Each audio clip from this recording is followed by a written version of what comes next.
I almost got used to suffocating. Then one day, I woke up and realized I'm finally breathing again. I forgot what peace felt like. I forgot what silence meant. I was living every day like my life was just an accident. Smiling for the pictures, breaking when the camera died. Telling everybody I'm okay while something in me cried. I became good at hiding it, good at saying I'm alright, good at staring at the ceiling for the 100th time a night. I had conversations with myself that nobody ever heard, and sometimes all I needed was somebody to believe my words. I wasn't looking for attention, I was looking for a way out. Not a way to leave this life, just a way to leave this doubt. Cause there's a difference between wanting everything to end and desperately wanting the suffering to end. I know that difference now. And if you're listening with a heart that's barely beating, stay. Because sometimes surviving doesn't feel like victory. Sometimes surviving just means you get another morning to become somebody your past could never imagine.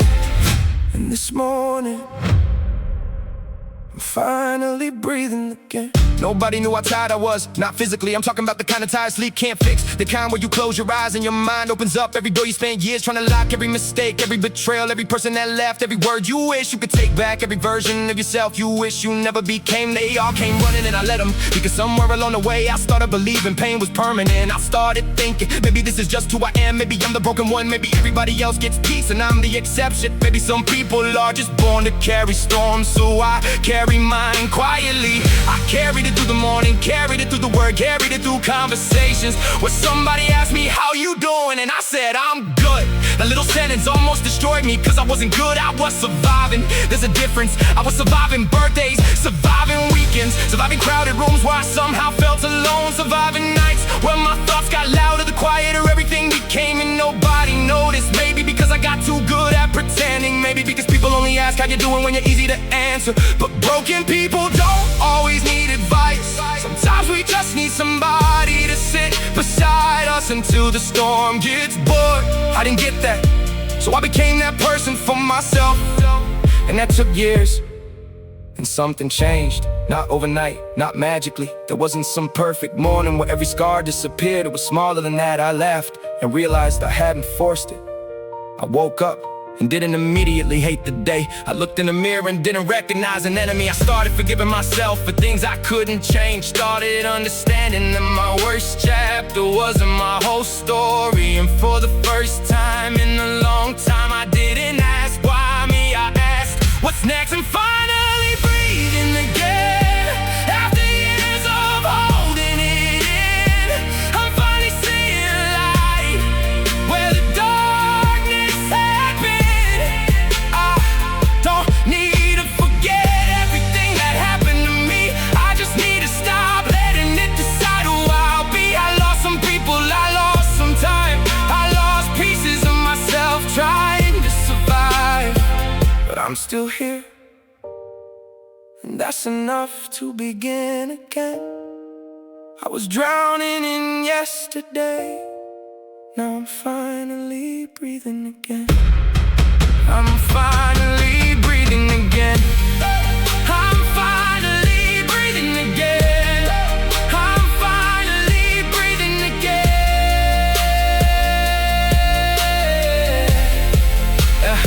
And to the people who betrayed me, thank you. I know that sounds crazy, but you taught me something I couldn't have learned from somebody who stayed. You taught me not everybody deserves access to the deepest parts of me. You taught me that loyalty isn't measured by how long somebody knows you. It's measured by what they do when you're no longer useful. I gave people pieces of myself like I had an endless supply. I confused forgiveness with permission. I confused love with letting people hurt me repeatedly. I thought being a good person meant accepting every apology. Now I understand forgiveness can happen with the door still closed. I can wish you peace without giving you access to mine. That's gross. I used to think losing people meant I wasn't enough.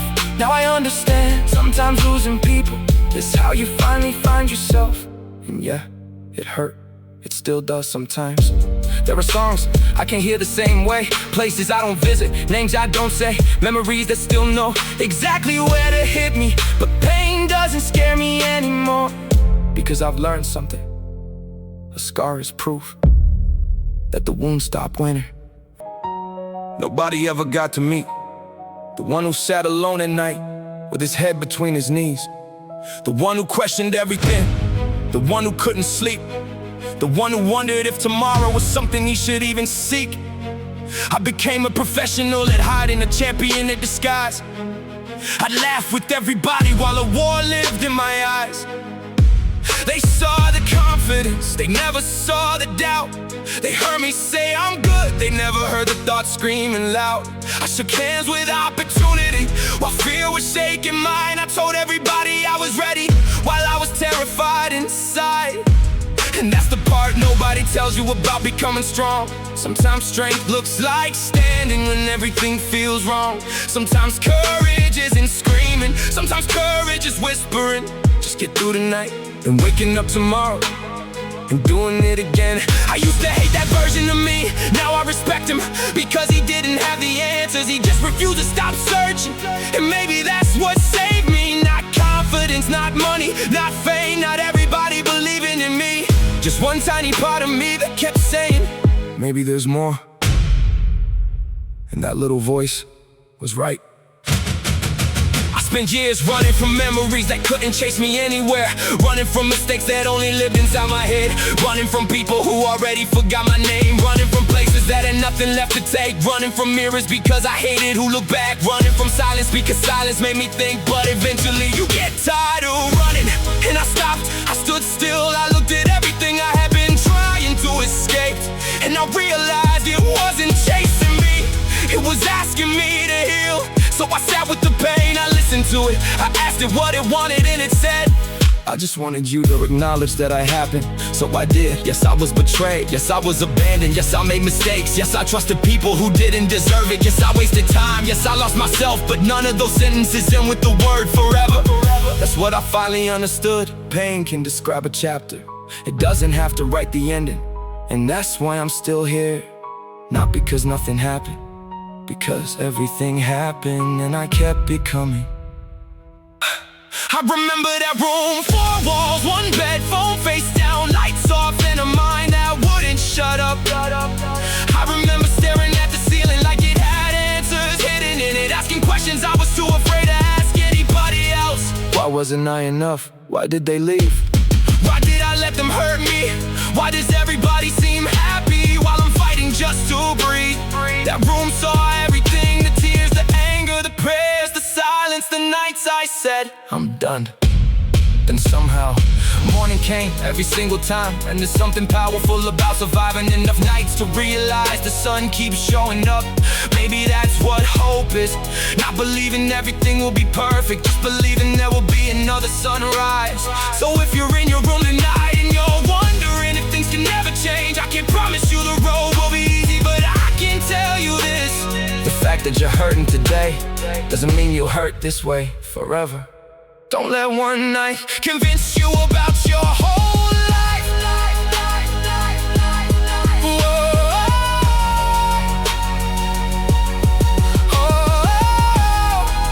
Don't let one night convince you about your whole life. You took my trust, you took my patience, you took the part of me that believed everybody had good intentions. But you didn't take everything you couldn't be, cause underneath all the damage was something you never knew existed. A stubborn little heartbeat, a voice that kept getting louder, a part of me that said, no, I'm not dying inside just because you left, no. I'm not becoming cruel because you were, no. I'm not letting your betrayal become my personality, no. I'm not spending the rest of my life punishing myself for trusting you. You hurt me, but you don't get to define me. That's where your power ended and mine began.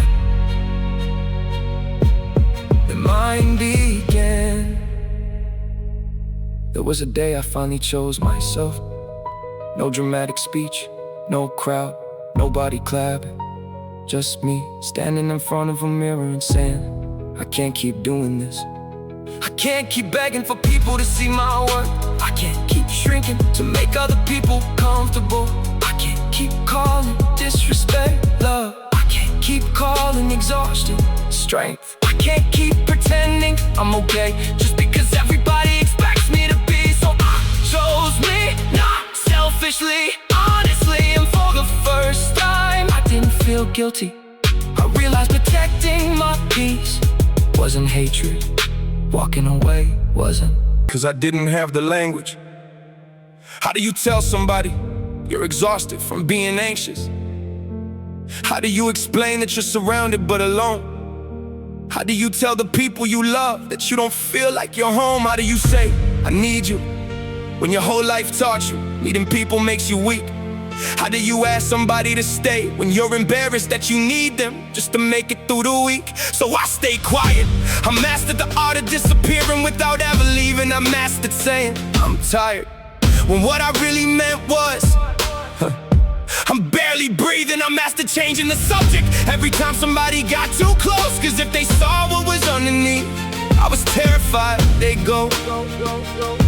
So became funny, I became confident. I became everything that made people comfortable. But underneath all of it, I was begging for somebody to notice I wasn't. And maybe that's the cruelest thing about pretending you're okay. Eventually people believe you, and then you realize you fooled everybody, including yourself. I used to stand in front of mirrors and search for someone I could trust, but every reflection looked like somebody who had already given up. Eyes tired, smile forced, shoulders carrying years that never belonged on them. I would ask, who are you? And the mirror never answered. It just showed me everything I refused to confront. So I started talking to myself, not because I was crazy, because I was lonely. There's a difference, I said. You survived worse than my mindset, but this one feels different. I said, you've gotten through every bad day, it answered. That doesn't mean tomorrow won't break me. I said, you're still here. It said, that's not the same as living. And that sentence stayed with me. So I decided I don't just wanna survive anymore. I wanna feel alive. I wanna laugh without checking whether it's okay. I wanna wake up without immediately fearing the day. I wanna love without expecting abandonment. I wanna dream without apologizing for wanting more. I wanna look into that mirror and finally recognize the man who refused to disappear. Some people loved me when I was easy, when I didn't need anything, when I was smiling, when I was giving, when I was available, when I was useful. But the moment I became human, they changed. The moment I had problems, they had somewhere else to be. The moment I needed understanding, they needed distance. The moment I stopped pretending, they stopped calling, and that hurt, because I thought love meant staying. But sometimes people love the version of you that never asked them for anything. And when you finally become honest, they call you difficult. No, I'm not difficult. I'm just no longer convenient. There's a difference. I don't need everybody anymore. I need real. Give me one person who stays when I'm struggling, over 1,000 people who only celebrate me when I'm winning. Give me honesty, give me loyalty, give me someone who can sit in uncomfortable silence without needing to escape. Because I've learned the people who love your light are easy to find. Yeah, the people who sit beside you in the dark are rare. Yeah, yeah.